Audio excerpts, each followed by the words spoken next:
Music.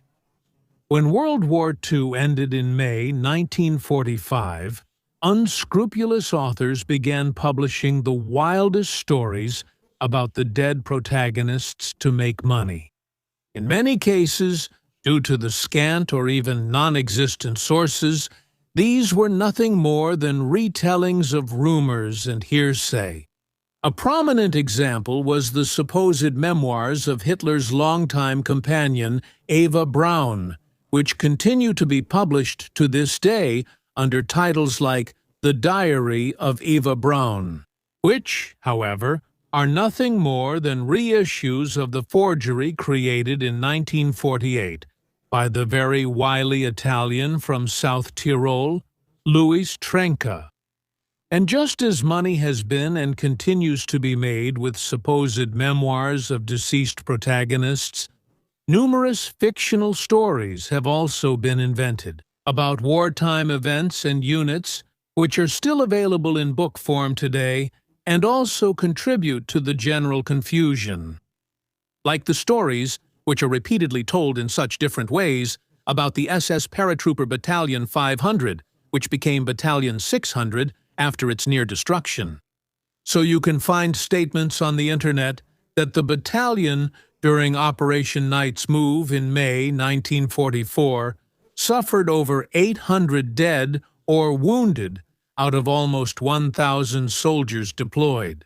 Like many things about this unit, that's incorrect, or only partially true. So even after the war, the question of whether Battalion 500 was a purely probationary unit, in other words, a penal unit, or not, was never clearly answered. And also, whether there was only one SS Paratrooper Battalion with the number 500, which was later renamed 600, or whether there were two SS Paratrooper Battalions, namely 500 and 600.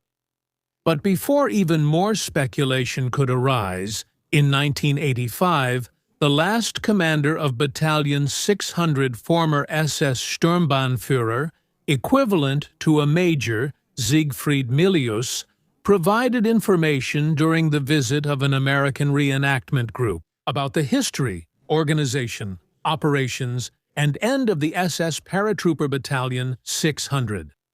For this, I will quote him from an interview in 1988, where he is, of course, referring to the time after Operation Rösselsprung, which took place in May 1944. I want to dispel a widespread myth. This unit was not a penal company. We did not accept men who had been convicted of serious crimes. A serious crime could mean all sorts of things in the SS, from stealing a loaf of bread from a civilian to an illegal killing. For some offenses like rape and murder, execution by shooting was threatened. Our men were the ones accused of things like dereliction of duty, such as sleeping while on guard duty, failing to appear at roll call, or harassing civilians in occupied territories. They were all brave men, some of whom just needed a second chance to restore their honor. So how did the formation of this battalion come about?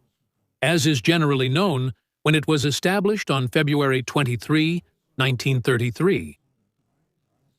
Already the paratrooper units belonging to the Luftwaffe, recognizable by their distinctive helmets from 1936 onward, consisted of several divisions and brigades, and during World War II, 121,593 senior riflemen and enlisted men, as well as 2,827 officers, were killed or wounded.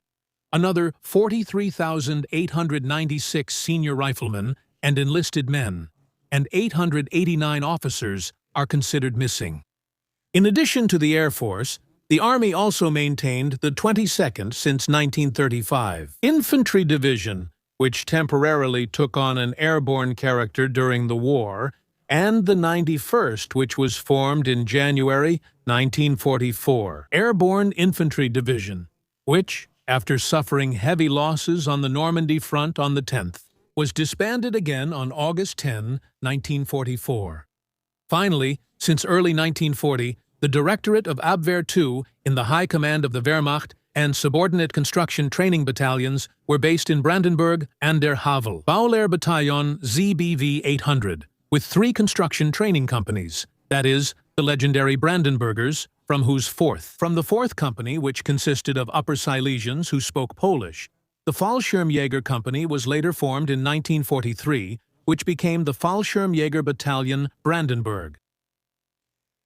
As for the SS under their chief Heinrich Himmler, after the elimination of the competing SA, he had, under the Chief of Staff Ernst Röhm, who was murdered in June 1934, the SS Verfügungstruppe was established in September 1934 from the armed political units of the SS, which were officially attached to the Reich Ministry of the Interior.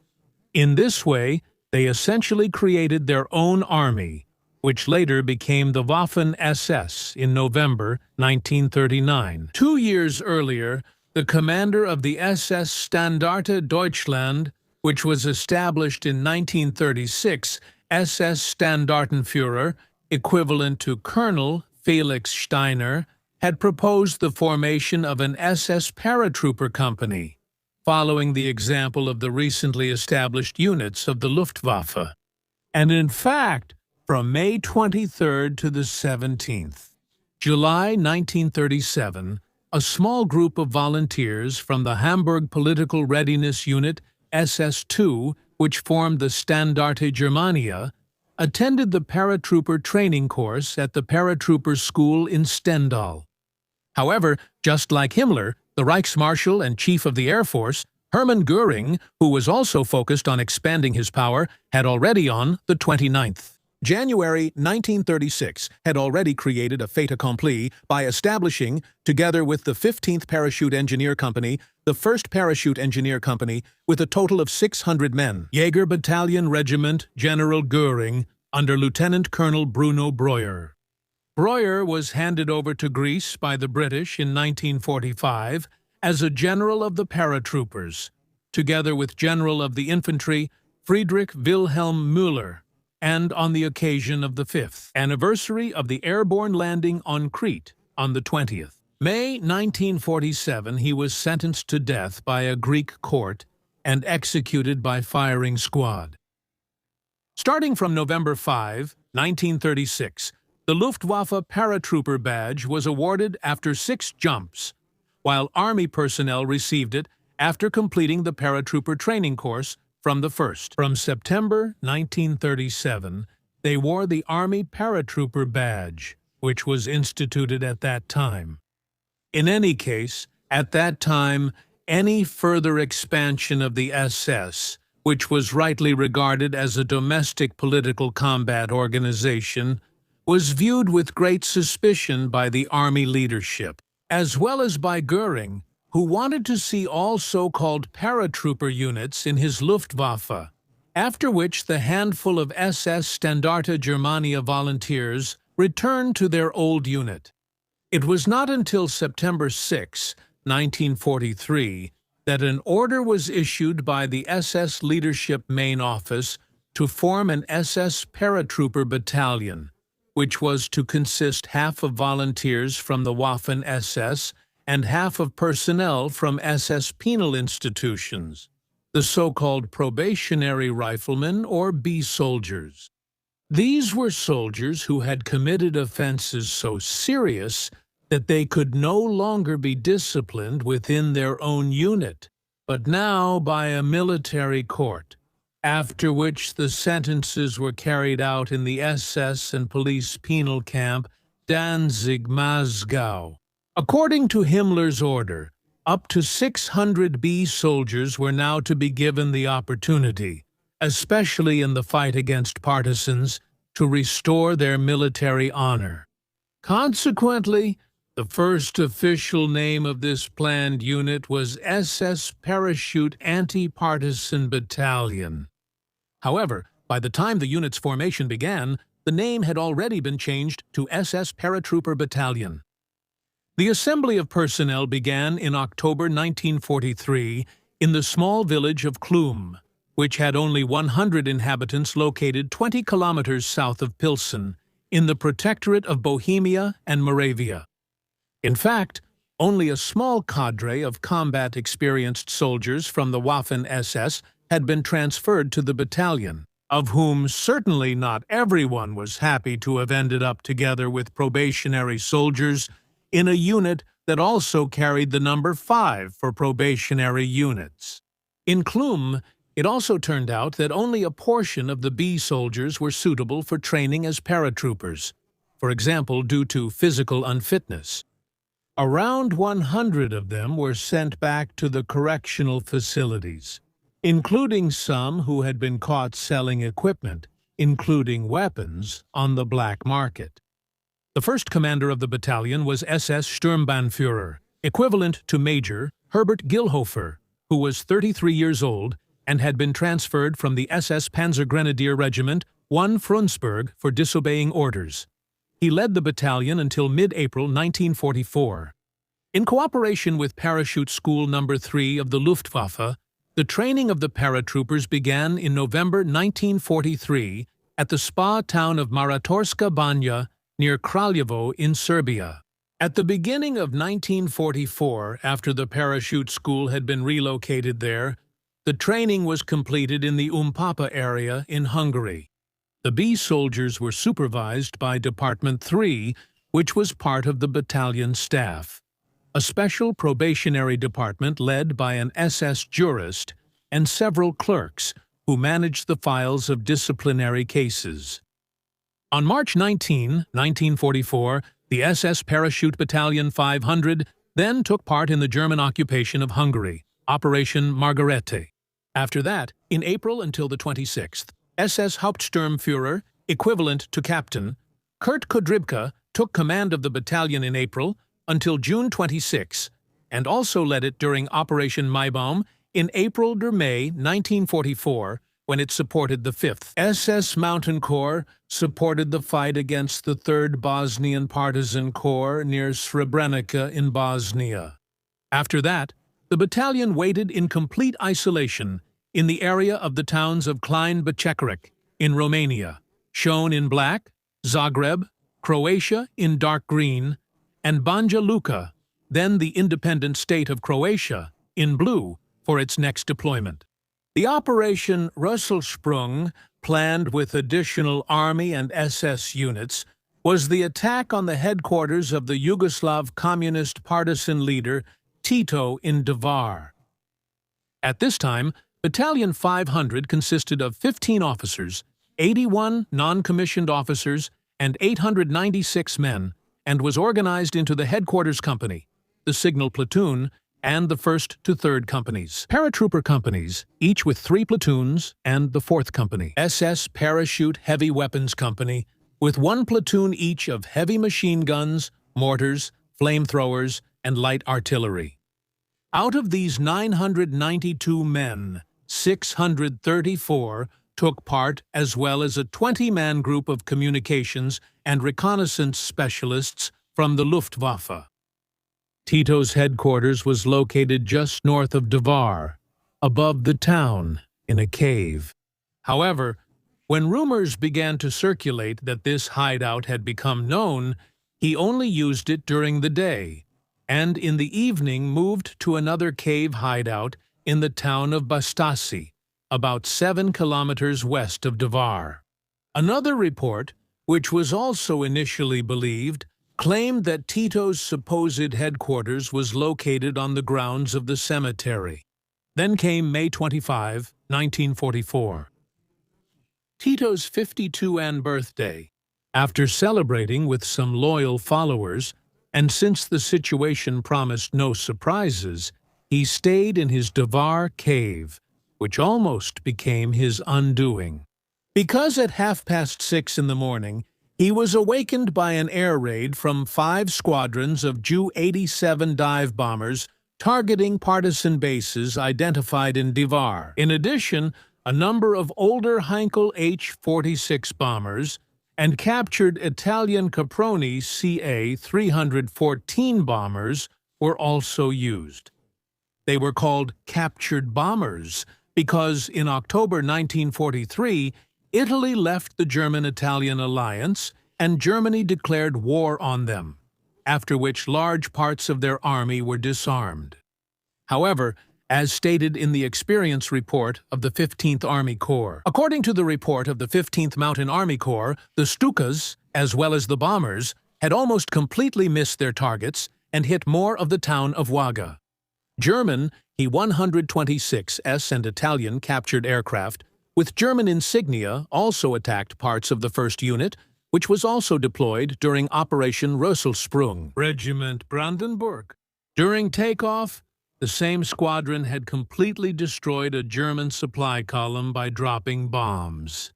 Then, shortly after the bombardment, the photo was taken around 7 o'clock, both the paratroopers had been dropped and gliders had landed, with many paratroopers being wounded during the landing on the rocky slopes. Among the soldiers deployed by gliders, an entire group was killed when their aircraft crashed, while others were injured when landing on rocks. Rybka had also been wounded by shrapnel. And of course, there were also casualties from the defensive fire that the surprised partisans now opened. But since the airborne landing had taken place surprisingly quickly, the paratroopers had managed to take most of the Drvar by 9 o'clock. During the search of the houses for Tito, whose photo every paratrooper carried in his pocket, some of the paratroopers resorted to arbitrary actions that were not covered by the rules of war, as unfortunately always happens in all wars against irregular units. However, Tito's partisan units also generally did not take any prisoners, and in Drvar, paratroopers were shot who had surrendered or were incapacitated due to their wounds. Although prisoners had been taken in the village, the search for Tito was not successful, so the paratroopers now searched for him in the supposed hiding place at the cemetery, but did not find him there either. When the resistance in the northern part of the village stiffened more and more, Hauptsturmführer Rybka rightly suspected that the headquarters was more likely located there. After he had reorganized his forces, he attacked across the Una River at around 10:30 a.m., getting as close as 50 meters to the cave. But then his men, already severely exhausted due to a lack of water, were driven back by heavy fire and suffered heavy losses once again. Because after the partisans had overcome the initial shock, they immediately mobilized their forces stationed in the west toward Drvar, in addition to the security battalion of the Supreme Headquarters shown here. 3 battalions of the 3rd Brigade of the 6th Lika Division. While 1 battalion attacked the German paratroopers entrenched at the cemetery, the other 2 swung around to hit the paratroopers on the flank, which allowed them to reduce the pressure on the cave area where Tito was hiding. When both sides took a short break from fighting around 11:15, Tito had managed to flee the cave in a hurry.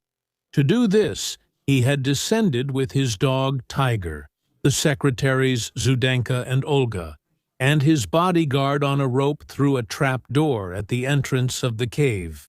Then he followed the small stream leading to the Unach River until he reached the eastern heights and thus got out of the paratroopers' range.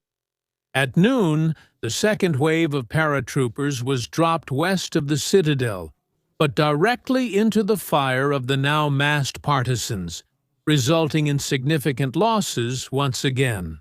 Nevertheless, Rybka tried to launch another attack on the now empty cave with the reinforcements, but it failed due to the constantly increasing pressure on his flanks from the ongoing attacks.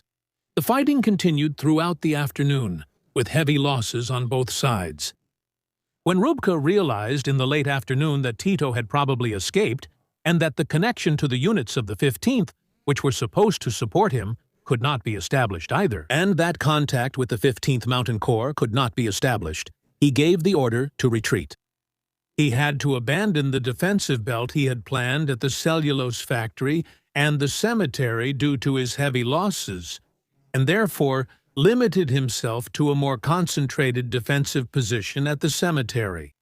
Around 6 p.m., he was so severely wounded that he was evacuated by a Fieseler Storch, which was actually intended to take Tito away after his capture, after which the deputy battalion commander took command of the remnants around 9 p.m. At 9:30 p.m. near the cemetery, the battalion, which had been encircled by strong partisan forces, was taken over by the deputy battalion commander, and now had to repel one attack after another. Meanwhile, the 4th Battalion of the 3rd Brigade of the Lika Division Nikola Tesla had also arrived, as well as units of the 9th Dalmatian Division, both of which immediately attacked the exhausted paratroopers. Then, at 3:30 a.m., the final partisan attack began, during which the cemetery wall was breached in several places.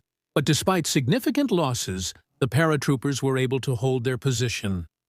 As for the support of Battalion 500 by the units of the 15th Mountain Corps, they had been repeatedly held up during the day by the fighters of the 1st, 5th, and 8th Partisan Corps. In addition, in the rugged mountainous terrain, there was a complete failure of radio communications. The units of the Mountain Corps moving toward Battalion 500 had also been repeatedly attacked during the day by Allied aircraft stationed in Italy. After the deputy battalion commander was also killed in the night battle at the cemetery, the leadership was now taken over by Paratrooper Captain Bentrup, who had been assigned to the battalion from Paratrooper Regiment 1 TZ. After the barely combat-capable remnants of Battalion 500 during the night of the 25th to the 26th May had spent the night in their hastily prepared defensive positions without any outside support. Then, at 5 o'clock, a German fighter-bomber attack on the retreating partisans finally brought some relief for them. At 7 o'clock in the morning, radio contact was also established with elements of the Front Reconnaissance Team of Reconnaissance Battalion 373 of the 373 RD Croatian Infantry Division. But it was not until 12:45 p.m. that the forward elements of the Croatian 373rd arrived with Battle Group Wylam Infantry Division, and the Grenadier Regiment SMOT 92 arrived and relieved the battered and bleeding SS Parachute Battalion, whose survivors were physically at their limit. Here, the remnants are resting by the cemetery wall. As was often the case after such operations, this failed mission was also turned into a success. And not just by the Berlin propaganda.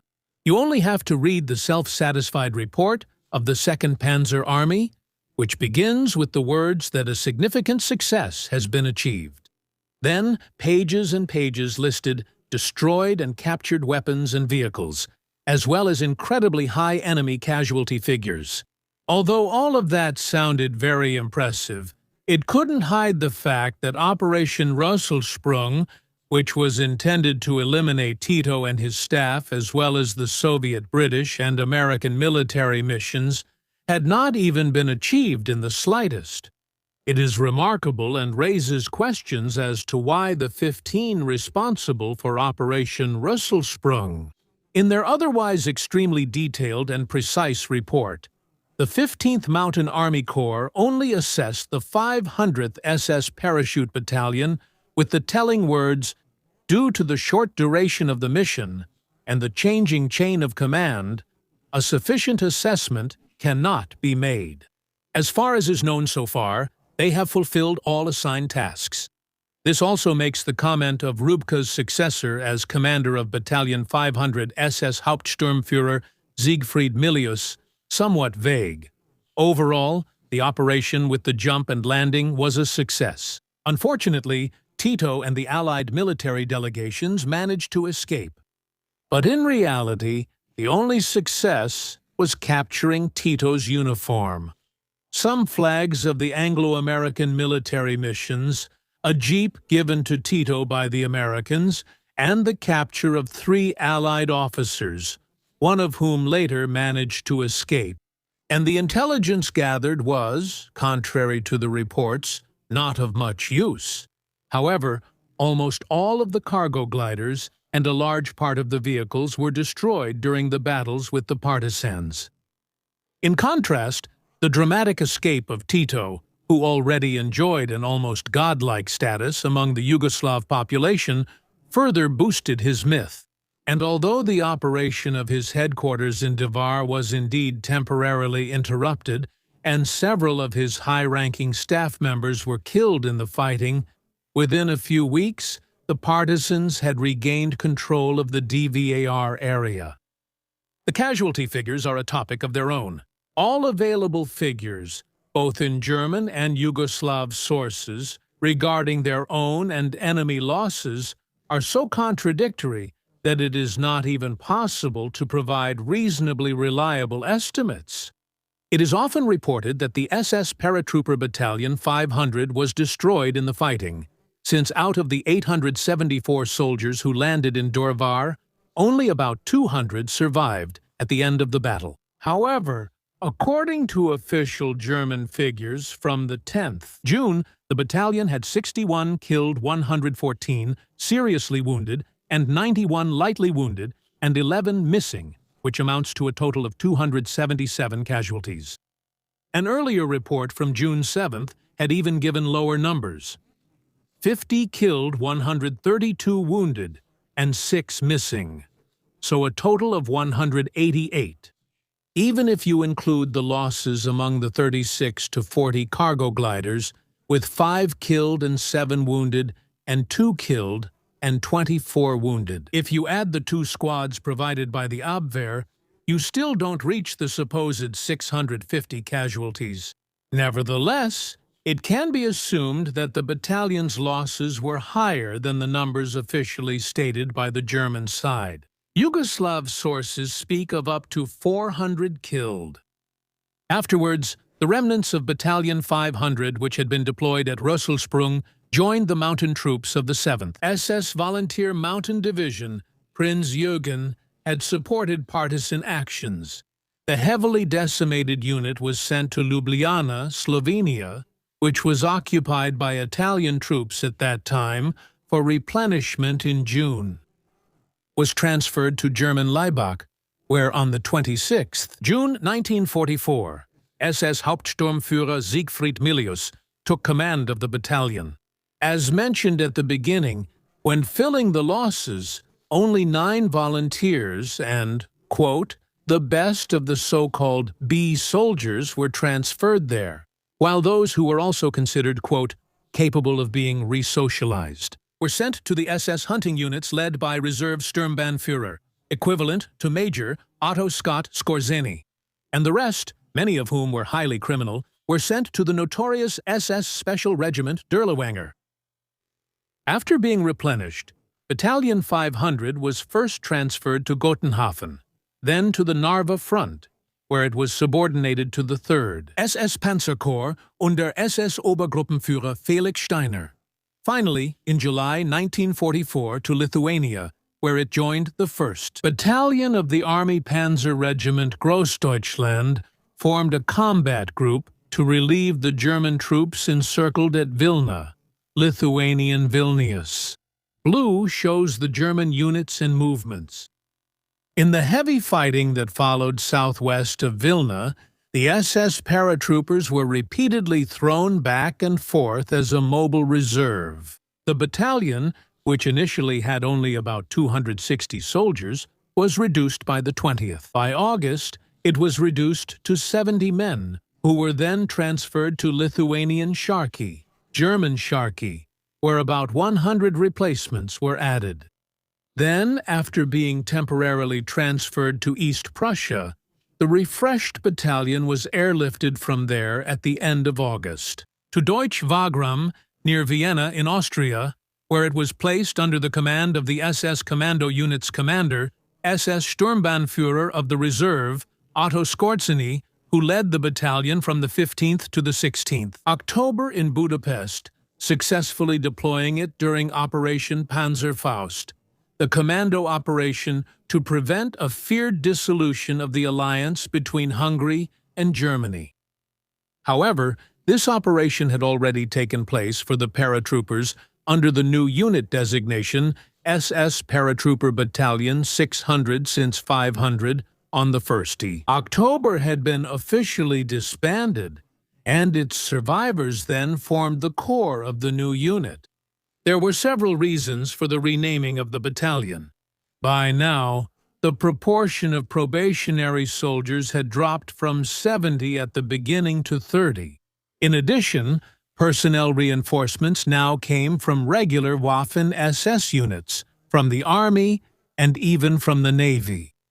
To show this internal change externally as well, Himmler had ordered that the initial number 5, which was intended for probationary units, be replaced with the number 6. The probationary soldiers had also regained their old ranks. After the battalion had grown back to nearly 700 men in the Neustrelitz Refresher Hall, it was on the 10th. On November 10, it was merged into the SS Jagdkommando Mitte, which was formed on that day, and with which it was also deployed in December 1944 during the Ardennes offensive with 2 companies. At the end of January 1945, the unit was with the SS Jagdverband Mitte in the Königsberg area in the Neumarkt of Lousier, first in front of the Schwedt bridgehead, where their 3rd company was destroyed by superior Soviet units near Grabo. After being transferred to another bridgehead southwest of Königsberg, then on March 6th, the so-called Schwedt Division was dissolved, with its remnants then combined with Battalion 600 and the SS Commando Unit into the SS Battle Group Solo, led by Milius and subordinated to Division for Special Purposes 610. On the 26th, Division for Special Purposes 610, which was formed on January 26, 1945. Afterwards, Soviet artillery also targeted the Oder Bridge at Alt-Kustrinchen, which was actually intended to be blown up after the crossing. Today, Alt-Kustrinchen is known as Stary Kostrichnik in Poland. A random hit had destroyed it, about 2 kilometers north of Hohenwutzen, and the SS paratroopers were stuck on the east bank until the 25th. On March 25th, they were attacked by an overwhelming Soviet force. After holding out for 2 days with heavy losses, they tried to save themselves by fleeing on the 3rd day. However, during the attempt to swim across the Oder, many drowned or fell victim to Soviet snipers.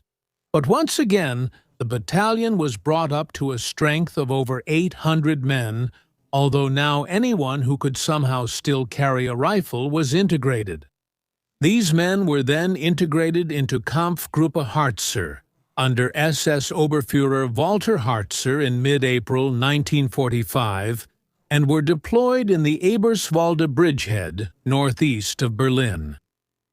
On April 26, 1945, the battalion was then deployed to defend the Prenzlau area, but was then pushed back to defensive positions west of Fürstenwerder in the Uckermark, and from there to Neubrandenburg, where on the 28th April it was involved in heavy defensive fighting before marching west to avoid Soviet captivity.